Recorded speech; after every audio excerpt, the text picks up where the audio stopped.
여러분 안녕하세요. 믿고 보는 원불대 불교 대백과의 원영입니다.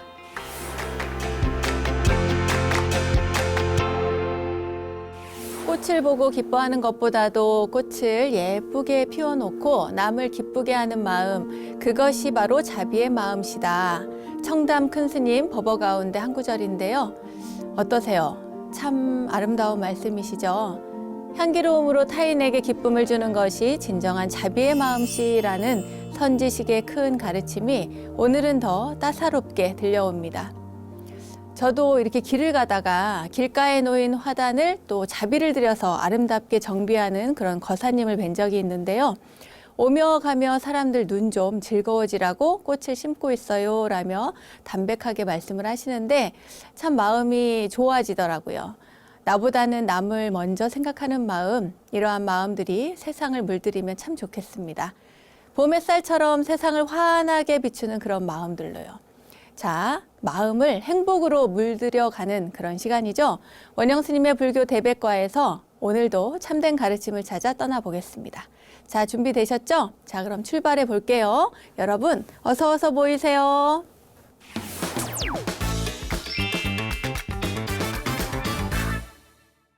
원영 스님의 불교 대백과 첫 순서는 알고 보면 약이 되는 수많은 불교의 이야기들과 불교 지식을 대하네 원영 스님의 불교 대백과 지식인 시간입니다. 불교의 바른 도리를 가르치는 사람. 사전적 의미로는 이렇게 나와 있는데요. 자, 과연 그럼 이 말은 어떤 말의 의미일까요?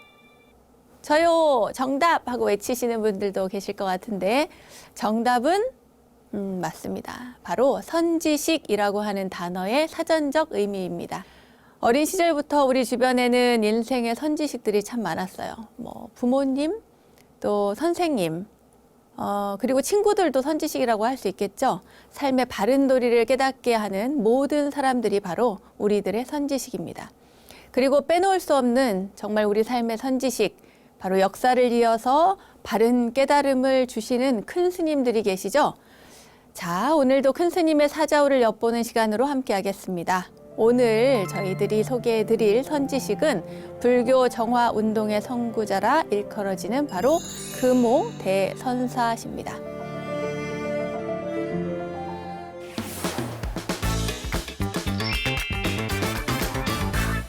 금오 선사는요, 금오 큰 스님은 1896년에 출생을 하셨습니다. 스님은 어릴 적에 아주 영특하셨대요. 똑똑했나 봐요, 굉장히. 마을의 아이들과는 또 다른 그런 남다른 사고를 가지고 있었는데 뭐 무슨 일을 하든지 언제 어느 때건 약간 뭐랄까 고집이 좀 세다? 이렇게 세다는 느낌을 갖게 하고 또 생각도 아주 깊었다고 합니다. 그리고 시골에서 아무리 공부를 잘해도 그때 당시는 이제 그 일본이 이렇게 우리나라를 강제적으로 이렇게 점유하고 있을 때였으니까요.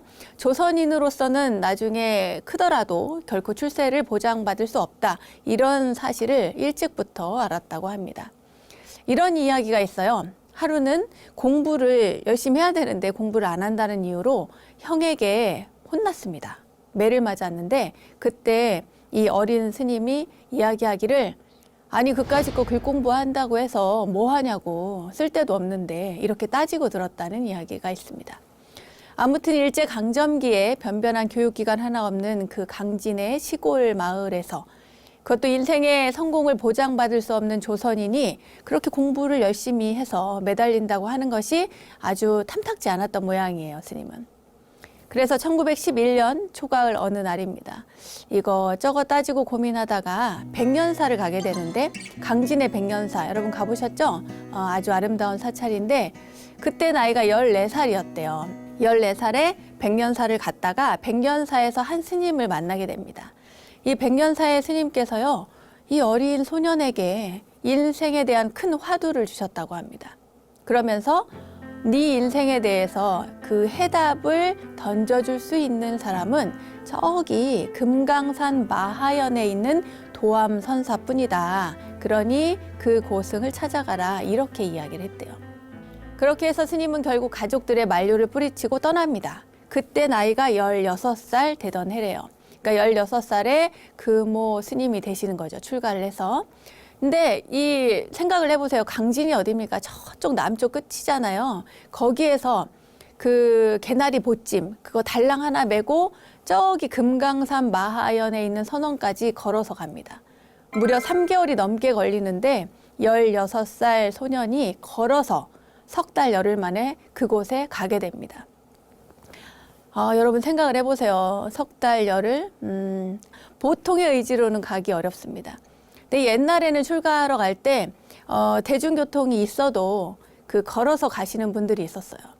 그리고 또 뭐 그렇다고 지금 아예 없는 건 아닙니다. 저도 언제지? 한 몇 년 전에 들은 얘기인데 해인사에 출가를 하러 가는 그 젊은 스님이 그러니까 행자가 출가를 하러 가는데 해인사까지 걸어가겠다는 거예요. 그래서 제가 말렸죠. 가면 얼마나 고생을 하는데 여기서 미리부터 걸어서 가냐 해인사까지.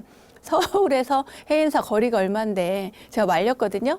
그런데 그 굳은 의지로 한번 가보겠다고 그래서 갔습니다. 가가지고 정말 출가를 했어요. 그래서 나중에 몇 년이 지난 뒤에 제가 만났는데 그래 그때 그렇게 걸어서 가니까 어떻느냐고 물어봤죠. 물어봤더니 정말 너무 힘들어 죽을 뻔했대요. 그러나 다만 내가 출가의 의지를 가지고 거기까지 걸어서 갔다는 그것은 평생 남습니다. 이렇게 이야기를 하더라고요. 평생 남을 것 같대요.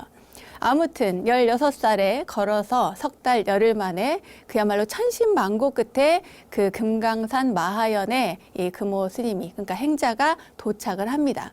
그러니까 제자 되기를 청하죠. 가서 누구? 도암 선사에게. 그런데 이 도암 선사께서요, 이 어린 행자에게 한 달 안에 그 뗄감을 100단을 하라고 시켰어요. 그 뗄감 100단을 나무를 해오면 그때 제자로 삼겠다. 한 달 동안 그렇게 하라 이거예요. 물론 금강산이니까 나무야 많았겠죠. 옛날에 나무야 많았겠지만 16살짜리 소년이 100단이라고 하는 나무를 하려면 그 나무 한 단이 엄청 크잖아요. 이렇게 조그만 거 한 단 하는 게 아니고 큰 나무단 한 단을 하는 거니까 삼삼구 적어도 하루에 3단 이상은 해야 되는 거예요. 이게 쉽지가 않습니다, 여러분. 아무튼 그렇게 이제 나무를 하라고 100단을 하라고 이제 시켰는데 고향에서 뭐 어린 소년이 무슨 일을 했겠어요. 서당에 다니다가 출가를 했는데 더군다나 일을 많이 했다고 쳐도 16살이 일을 했으면 뭐 얼마나 했겠습니까? 그래가지고 이 행자가 죽을 힘을 다해서 나무를 했어요. 정말 열심히 했습니다. 열심히 했는데 한 달이 다 되도록 했는데 69단밖에 못한 거예요.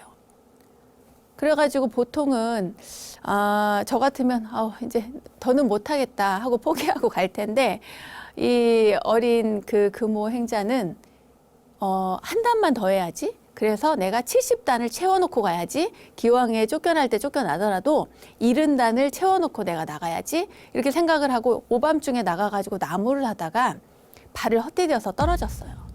그래가지고 겨우겨우 새벽녘에야 구조가 됐습니다. 그리고 나서 이제 다쳤으니까 그 절에서 마하연에서 몸을 추스린 뒤에 이제 자기를 안 받아줄 것 같으니까 이제 하직 인사를 하러 가죠. 그래서 이제 하직 인사를 하러 도암 스님께 가서 저는 이제 그만하고 가겠습니다. 100단을 못했으니 돌아가겠습니다. 이제 이렇게 이야기를 해요. 그러니까 도암 선사께서 어디를 가겠다는 거냐고 오히려 호통을 친 거예요.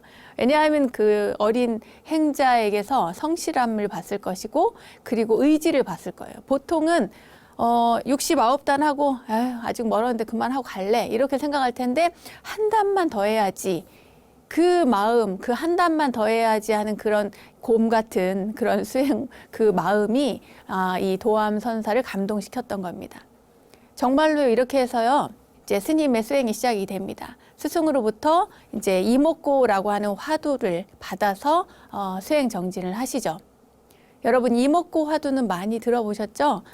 우리에게는 뭐 성철 큰 스님께서 이목고 화두를 많이 주시고 하셔가지고 유명한데 이 도암 선사께서도 금오 스님에게 이목고 화두를 주셨습니다. 그래서 그 화두를 가지고 10여 년 동안 열심히 정진을 하십니다. 그리고 28살 때 깨달음을 체험을 하게 되죠. 이게 첫 번째 깨달음의 체험인데 그 깨달음을 체험한 이후에 이 금오 스님은 떠납니다. 마하연을 떠나요. 그리고 나서 어디로 가느냐? 충남 예산에 있는 보덕사로 갑니다. 보덕사에 누가 계셨냐면요. 만공 큰 스님의 수제자인 보월선사가 계셨어요. 근데 이 보월 스님이 워낙 특출나다 할까요? 뛰어나다 할까요? 불과 30대에 그 사찰의 조실로 있었어요. 조실 스님이 되셨어요. 그만큼 일찍 깨달음을 이렇게 체험했다는 의미겠죠. 보월선사가 계시는 그 보덕사에 가서는 이제 인사를 드립니다. 그때 보월선사께서 금오 스님을 딱 보고 어느 정도의 법기인지 어느 정도의 그릇인지 이미 수행의 경지는 어디인지 이걸 딱 알아보셨다는 거예요. 그래서 이제 거기서 모시고 같이 살게 되는데 이 보월선사께서 안타깝게도 일찍 입적을 하십니다. 불과 40살에 입적을 하게 돼요. 그러니까 이제 일찍 입적을 하시니까 금오 선사가 보월 스님을 모시고 거기서 살았는데 스승이 입적을 하니까 물론 이제 만공 큰 스님 계시긴 하셨지만요. 그리고 이제 그곳에서 같이 있는 거는 어렵겠다 싶어서 떠나려고 하는데 그때 만공 큰 스님께서 붙잡으셨습니다. 왜 붙잡았냐면 보월 선사께서 일찍 40살에 입적을 하셨잖아요. 그 입적하신 보월 선사를 대신해서 금오 스님에게 전법계를 내려서 법제자로서 인가했다는 거예요. 법제자라는 게 뭡니까? 그냥 은사 상자는 그냥 스승과 제자 사제가 아닌데 법제자라고 하면 깨달음을 이은 그런 제자라는 뜻이거든요. 그러니까 조금 다릅니다, 의미가. 그러니까 옛날에 해능 스님이 육조 해능 스님께서 도망갈 때 뭘 받고 도망가요? 바루와 가사를 받아갖고 가서 도망가잖아요. 그러니까 말하자면 법제자로서 인가한 것을 이야기할 때 그냥 물론 인가를 하는 게 아니고 당신께서 소지하고 있었던 것을 전해줍니다. 그것이 바루일 수도 있고 그것이 가사일 수도 있고 이렇게 무언가를 전해주면서 그럼으로써 법제자로서 인가를 한다 그래요. 그러니까 이제 말하자면 금오 스님은 보월선사, 입적하신 보월선사의 제자이면서 동시에 만공 스님께서 인정하신 법제자인 것이죠. 또 경허선사의 맞제자인 수월선사를 찾아서 저기 만주까지 찾아가서 한 1년 정도 모시면서 정진을 하셨다고 합니다.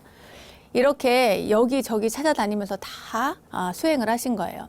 이 금오 큰 스님은 지리산 칠부람에서 8명의 대중 정도가 모였을 때 그때 이런 이야기를 합니다. 뭐라고 하냐면 정진하다가 죽어도 좋다. 그런데 나만 그런 게 아니라 너희들도 그렇게 생각하고 그러한 각오로 수행해라.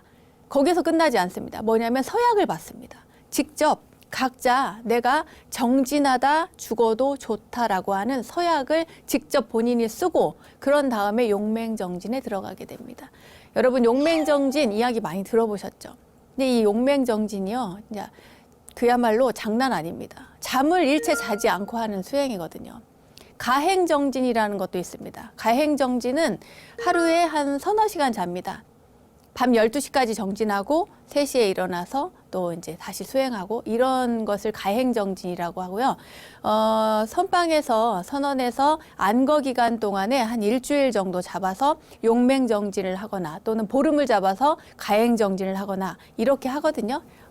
저도 경험을 해봤지만 이제 눈을 뜨고는 있는데 눈을 뜬 게 아닌 거예요. 말하자면 깨어있는 상태인지 아닌지 몰라요. 나중에는 잠을 너무 안 자니까 눈 뜨고 자는 것 같아요. 내가 물고기가 된 것 같은 그런 느낌이 들 때도 있습니다. 제가 너무 과한 말을 했나요? 죄송합니다. 아무튼 용맹정진이라는 것은 일체 잠을 자지 않은 채 하는 수행을 말합니다. 이 큰 스님께서는요, 엄청 엄격했던 걸로 유명합니다. 조는 납자들을 꼴을 못 봤어요. 수자가 존다, 가만히 안 둡니다. 죽비로도 내리치고, 물풀의 나무로도 내리치고, 그래가지고 졸면은 때리는 거예요. 정신 차리라고. 지금도 주요 선방에 가면은 이제 7일이나 보름이나 3, 7일, 21일 동안 용맹정진하는 그런 풍토 이런 것들도 전부 이 금오 큰 스님께서 만든 정진 풍토라고 할 수가 있습니다.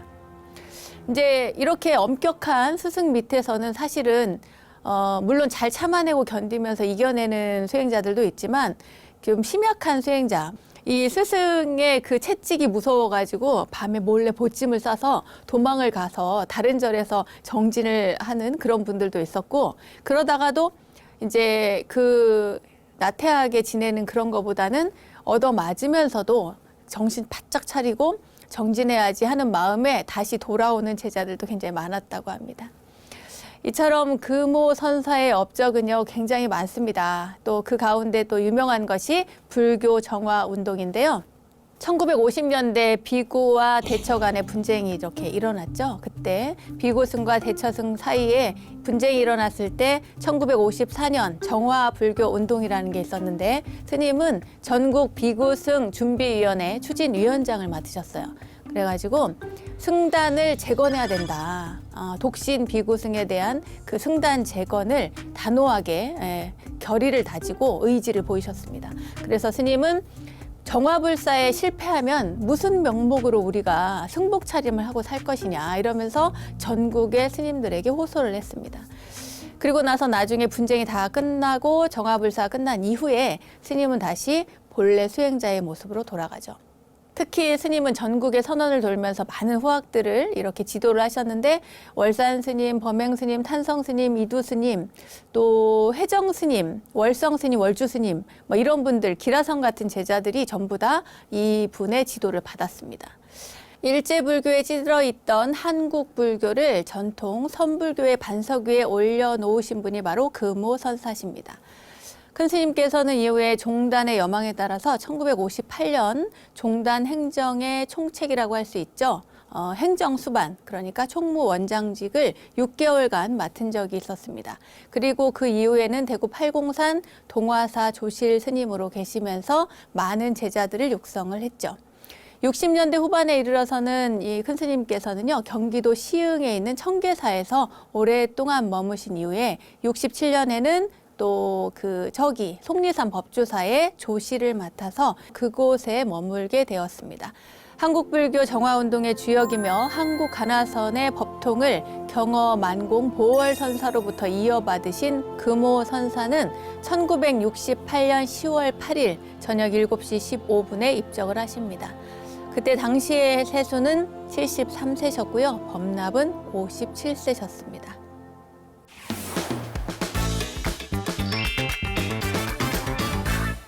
큰 스님의 일화에 대해서 조금 이야기를 해드릴게요. 이제부터 먼저 이제 특이한 태몽을 꾸셨다고 해요. 어머니께서요.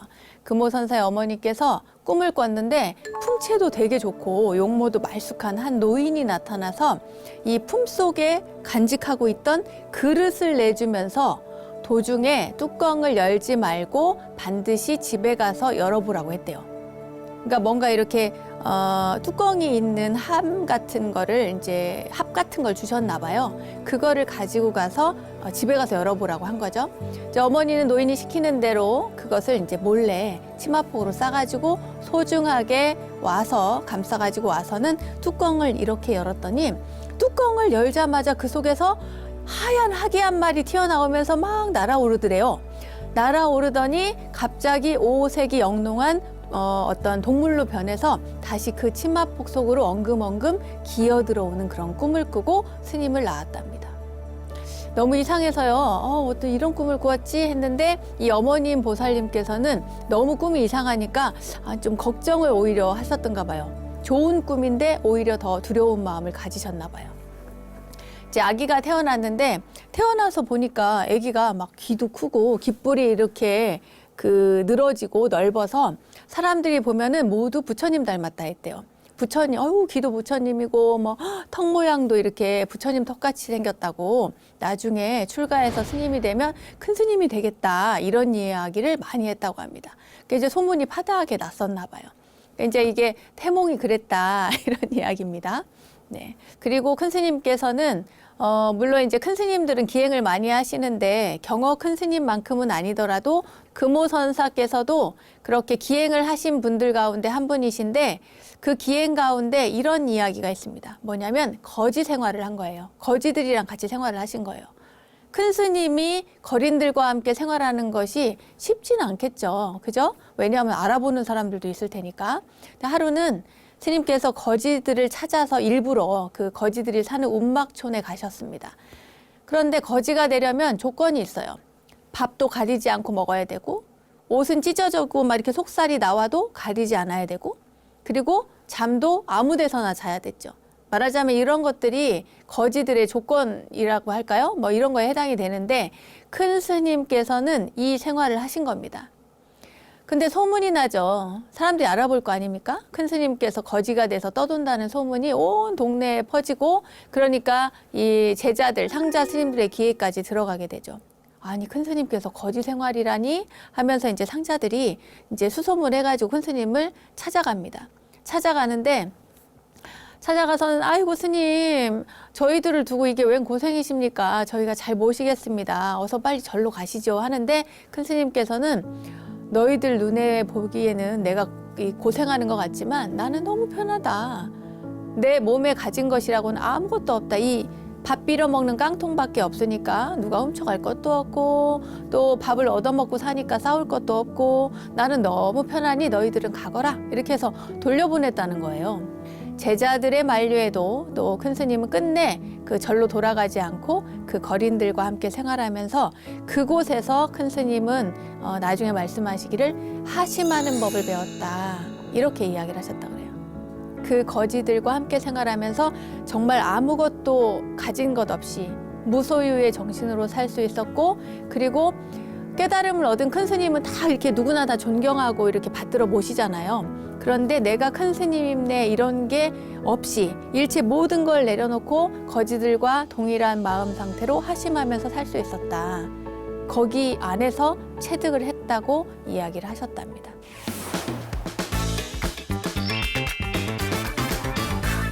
큰 스님은 오는 사람은 막지 말고 가는 사람도 붙잡지 않는다. 이런 우리 뭐랄까 절집안의 불문율이랄까요? 이런 것들을 고스란히 실천한 그런 스님이셨는데 그래서 스님은 찾아오는 사람들을 다 받은 거예요. 그러니까 제자가 굉장히 많았던 거죠. 그 제자 가운데 월자로 시작되는 법명을 많이 이렇게 주셨는데 그 제자가 얼마나 많냐면 뭐 월만, 월성, 월주, 월서, 월탄, 월조, 월포, 뭐 월담 등등등등 엄청 많은 헤아릴 수 없는 스님들이 굉장히 많이 있었고 그래서 월자로 시작되는 법명을 받은 제자가 하도 많아서요. 일명 월자문중이라고 한다는 그런 말도 생겨났을 정도입니다. 그리고 월자가 아닌 법명을 받은 제자도 굉장히 많대요. 아무튼 이렇게 그 삭발 출가하겠다고 찾아오는 젊은이들에게 그래라 하시면서 이제 까다롭지 않게 되게 자비롭게 출가를 허락을 하셨어요. 그런데 허락만 그렇게 인심 좋게 하시고 일단 머리를 딱 깎고 나면 그때부터는 뭐 인정사정 없이 아주 그냥 혹독하게 참선 수행을 시키셨어요. 엄청나게 몰아세우면서 막 수행을 시키셨죠. 뿐만 아니라 참선 수행 중에 누가 졸고 있는 수자에게 이렇게 한두 번은 장군죽비를 내리쳐서 장군죽비 뭔지 아시죠, 여러분? 죽비가 보통 요만하거든요. 장군죽비는 이렇게 길어요. 길어가지고 어깨에 이렇게 딱 메고 가가지고는 장군죽비로 내리치거든요. 그렇게 해서 이제 주의를 주는데 물론 이게 엄청 아프거나 그렇지는 않습니다. 이제 보기에는 굉장히 아파 보이지만 막상 맞을 때 이제 이것도 재밌는 얘기를 하자면 요령껏 맞으면 하나도 안 아파요. 근데 이거를 이렇게 고개를 살짝 제끼고 이제 맞는데 잘못 맞았다 이러면 굉장히 아픕니다. 이거를 피하려고 하면 잘못 맞거든요. 근데 이렇게 내리치시는 분이 잘 정확하게 아프지 않게 내리쳐가지고 이렇게 경책만 하기 위해서 이렇게 내리치는데 잘못 내가 무서워서 이렇게 탁 피하면 잘못 맞아요. 그러면 아파요. 이걸 피하지 않으면 안 아픕니다. 왜냐하면 이거는 소리로 인해서 깨우는 거지 아픔을 주어서 깨우려는 게 아니거든요. 그런데 거기까진 좋아요. 그런데 이 스님이 만약에 2번이나 졸았는데 경책을 받았는데 다시 또 존다. 이러면 이제 야단이 납니다. 그러면 승복을 딱 요 뒤에서 이렇게 딱 잡아가지고 스님께서 끌고 나가서 마당에 던져버리는 거예요. 내쫓아버려요. 이제 그럴 정도로 굉장히 엄하게 스님께서 지도를 하셨습니다. 그리고 금오 큰 스님은 남다른 점이 또 한 가지가 있었어요. 뭐냐면 이렇게 만행을 많이 가셨는데 만행을 다니는 동안에 이제 걸망을 지고 갈 거 아닙니까? 그 안에 뭐가 들었냐면 천막이 들어있대요. 천막. 그러니까 요새 말로 하면 이제 말하자면 텐트를 칠 수 있게 그 텐트를 들고 다니는 거예요. 어디를 가시면 꼭 그걸 가지고 갑니다. 여름 겨울 안거를 마친 금오 큰 스님께서요, 이렇게 해제철이면 어김없이 북으로 남으로 뭐 여기저기 다니시는데 팔도강산을 정처 없이 돌아다니면서 행각을 하니까 행각하면서 수행을 멈추지 않으시니까요. 글쎄요, 보통은 옛날에는 이제 만행하다가 잘 곳이 없으면 큰 절에 가서 하룻밤 묵게 해주십시오라든지 아니면 암자에 가서 하룻밤만 좀 신세지겠습니다 하면 보통은 다 재워줬습니다. 지금은 좀 어렵겠지만요. 예. 그런데 금오 큰 스님인 행각을 하다가 해가 지면 그 근처에 솔밭이나 뭐 모래 언덕이나 나무 아래나 이런 데다가 자리를 피는 거예요. 그러니까 가지고 온 천막을 그곳에 치고 그 안에서 주무시는 게 아니고 정진을 합니다. 하룻밤 철야정진, 용맹정진을 하시는 거죠. 그렇게 해서 늘 그렇게 천막을 가지고 다니셨답니다. 그러니까 얼마나 무거웠겠어요. 금오 큰 스님은 충청남도 안면도 백사장 솔밭에서도 여러 번 이렇게 천막 생활을 하면서 참선 수행을 하셨던 적이 있는데 어느 해인가 그 겨울에 너무너무 추운데 그 혹독한 추위 속에서 눈보라를 헤치면서 제자를 데리고 와요. 누구냐면 월서 스님과 월초 스님을 데리고 어딜 가냐면 지리산 천왕봉 아래까지 갑니다. 가서 기어이 거기를 올라가서 천막을 치고 그리고 밤새도록 참선 수행을 했다고 합니다. 그러니까 그 모래사장에서 그 추위에 거기 안면도에서 하신 것도 뭐 보통 일이 아닌데 거기서 천막까지 다 챙겨가지고 지리산에 가가지고 그 눈 속에서 지리산을 올라가가지고 그 천왕봉까지 그 아래까지 기어이 올라가서 거기서 수행을 하셨다는 거예요, 겨울에. 아이고, 고개가 절레절레 흔들릴 정도로 그럴 정도로 아주 혹독하게 정진을 하셨습니다. 이 금오 큰 스님은 또 나중에 대구 팔공산 동화사 선방에 이렇게 정진을 하셨는데요. 그때 이야기도 또 유명한 일화가 있습니다. 그때 당시에 아주 젊은 수자 가운데 공부를 잘하는 수자가 있었어요. 그래서 그 수자 이름이 뭐냐면 해암 스님인데 해암 스님에게 그대는 악행을 짓지 않고 선을 받들어 행하며 스스로를 맑게 하는 것이 여러 부처님의 가르침이라는 뜻을 알고 있는가? 이렇게 물었어요. 이때 해암 스님께서 느닷없이 그 질문을 받고 나서 답변 대신에 달려들어서 큰 스님의 목을 뒤로 확 이렇게 적겨버렸다는군요. 글쎄 저 같으면 못할 텐데 큰 스님한테 어떻게 그렇게 했을까요? 그런데 이러한 봉변을 당한 금오 큰 스님께서 당황해 하시지 않으시고 오히려 너무 기분이 좋게 웃으시면서 한마디 하셨대요. 뭐라고 하셨냐? 그러고 보니 우리 동화사에도 제법 사자 새끼 같은 게 있기는 있네. 그러면서 웃으셨다는 거예요. 금오 큰 스님은 이때 벌써 이 해암 스님의 남다른 성기를 알아보셨던 거죠. 해암 스님이 누굽니까? 해암 큰 스님. 바로 해인사의 방장을 거쳐서 조계종 종정까지 하신 분이시죠. 해암 큰 스님을 일찍 젊은 나이부터 알아보셨던 겁니다.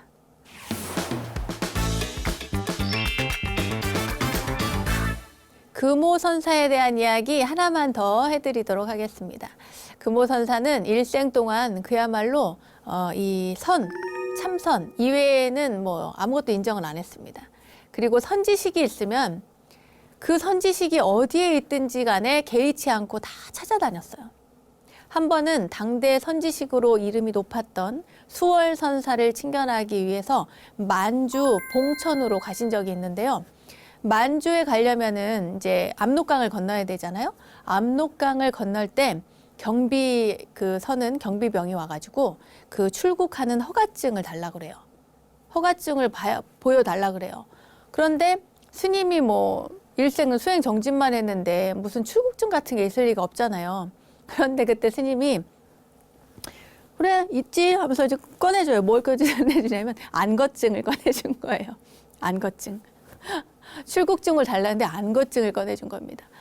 그러니까 그러면서 이제 경비병이 너무 어이가 없을 거 아니에요. 그런데 스님께서 너무 당당하게 딱 보여주면서 이거야말로 국가가 인정하는 1급 출국증이다. 이렇게 막 둘러댄 거예요. 어찌나 말씀을 잘하시는지 그 임기응변이 너무 뛰어나서 경비병이 그만 통과시켜줬답니다. 한 번은 회령을 지나서 러시아 땅에 들어선 스님에게 이런 일이 있었습니다.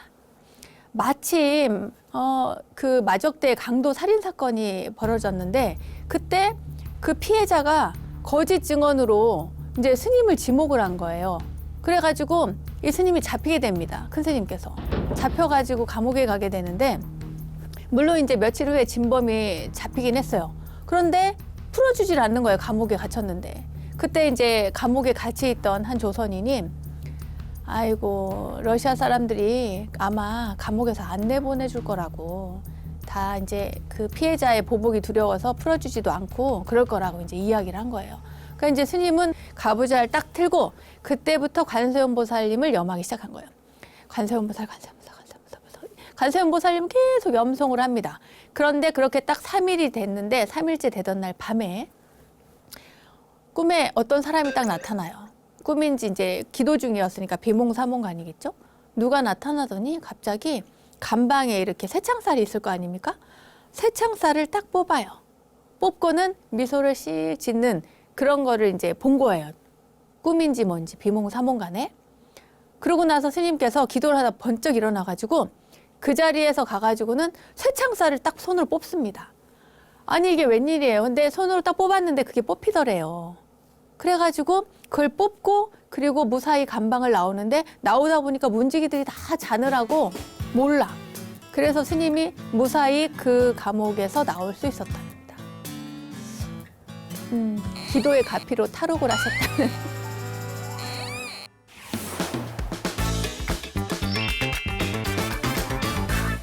자, 이쯤에서 마지막으로 금오대종사의 법문 구절들을 소개를 해드리도록 하겠습니다.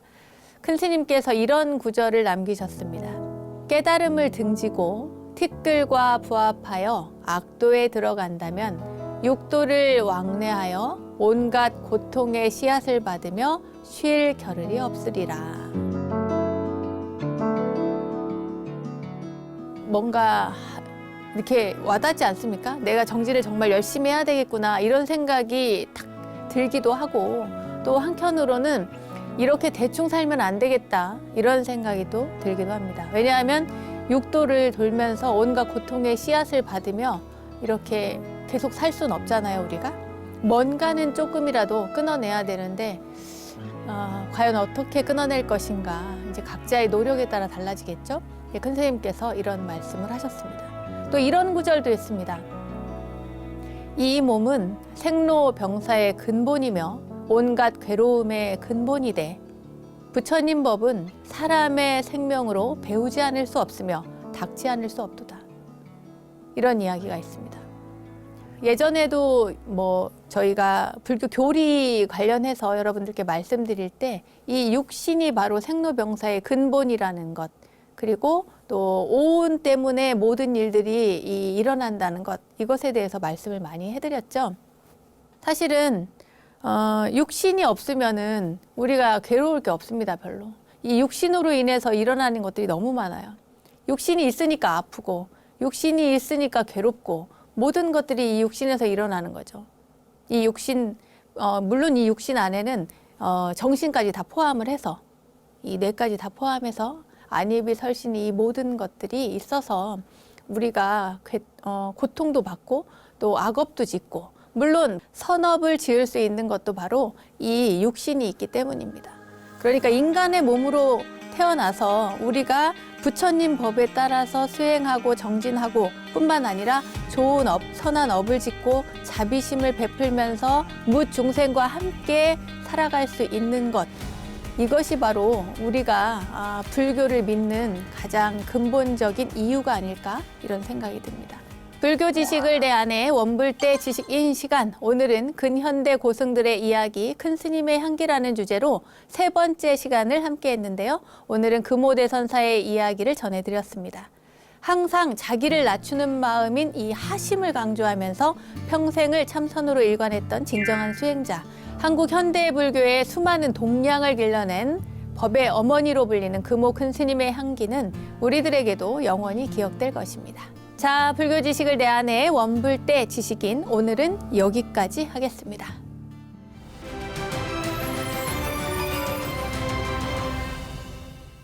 저절로 알게 되는 사찰 이야기, 오늘은 이절로, 아니 저절로 시간입니다. 오늘은요, 서울 금천구 시흥에 자리한 삼성산 호압사로 떠나봅니다. 금천구의 유일한 전통 사찰인 호압사는요, 사찰의 이름에서와 같이 호랑이와 관련된 신비로운 전설이 전해지고 있는데요.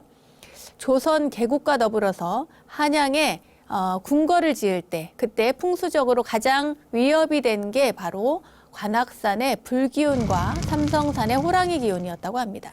그래서 이제 조선 왕조에서는 이걸 제압하기 위해서 숭례문에는 편에게 그 숭자, 그 매산자를요, 이 불꽃이 막 타오르는 그런 불화차처럼 이렇게 표현을 하고, 또 삼성산의 호랑이 기운을 누르기 위해서는 호랑이 꼬리 부분에 해당하는 자리에 절을 창건하게 되는데, 그게 바로 호압사라고 합니다. 자, 도대체 어떤 호랑이 기운이 있었기에 사찰을 창건하게 됐는지 자세한 이야기 들려드리도록 하겠습니다. 조선 초기죠. 한양에 궁궐을 건설하기 시작한 태조 이성계는요, 계속 절망적인 상태였습니다. 왜냐하면 기둥 세우고 집을 완성해 놓으면 누가 와서 하룻밤 사이에 폭삭 무너뜨리는 거예요. 이게 한두 번이 아니고 여러 번이나 그런 일이 있었습니다. 그래서 태조는 어떻게 하나 고민을 막 하다가 나라 안에서 정말 뛰어난 이름난 대목들을 모두 데려오라고 그래요. 다 뽑아오라고.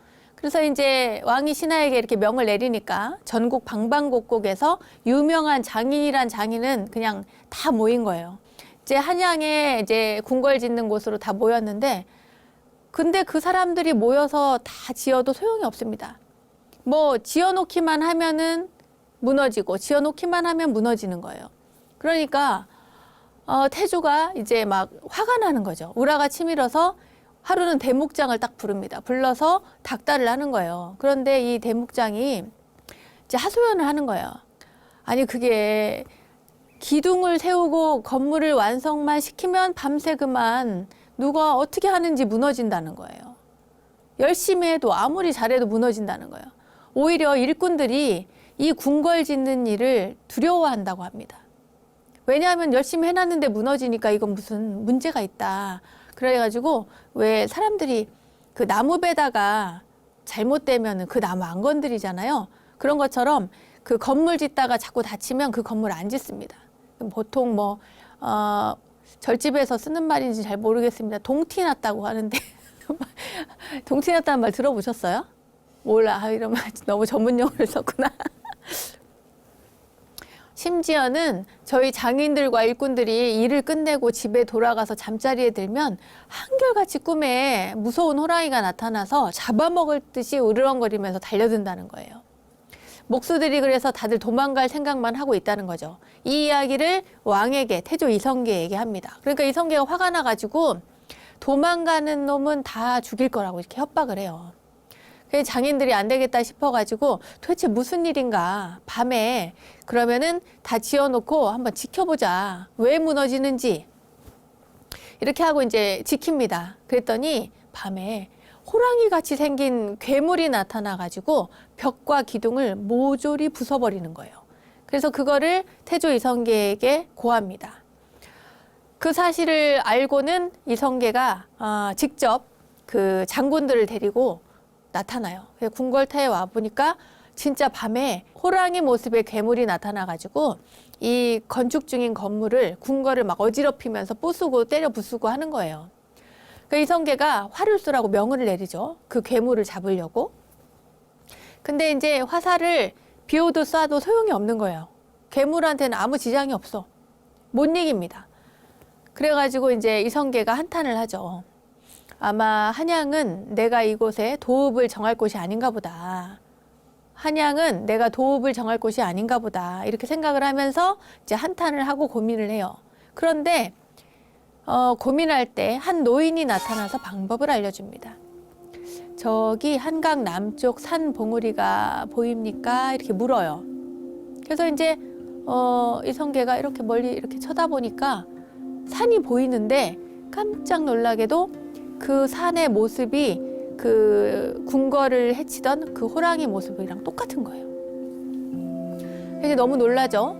이제 노인이 이야기하기를 시흥에서 동쪽에 위치한 관악산 줄기의 삼성산이라는 산인데 저 호랑이 산봉우리에 길을 누르면 궁궐을 완성할 수 있다고 그래요. 그래서 이제 태조가 어떻게 하면 되냐고 하니까 호랑이는 본래 꼬리가 밟히면 꼼짝을 못하는 짐승이니까 그 호랑이 꼬리에 해당하는 그 부분에 절을 지으라고 일러줍니다. 이튿날 태조 이성계는 그 명을 내려서 당장 그곳에 절을 지으라고 시켜요. 근데 절을 이렇게 순식간에 짓죠. 빨리 속도를 내가지고. 절을 다 짓고 나니까 그 다음부터는 궁궐을 지어도 무너지지 않는 거예요. 어떠한 공사를 해도 무너지지 않는 거죠. 그야말로 순조롭게 진행이 됩니다. 그 후에 삼성산의 억센 기운을 눌러서 궁궐 공사를 무사히 마쳤다고 해서 이 절의 이름을 호압사라고 불렀다고 합니다.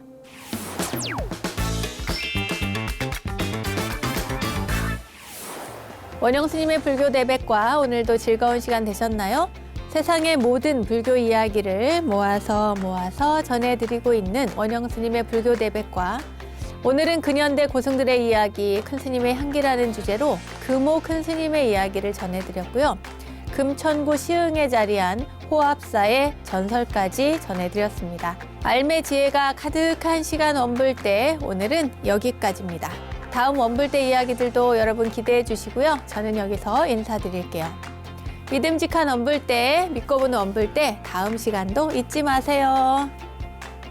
감사합니다.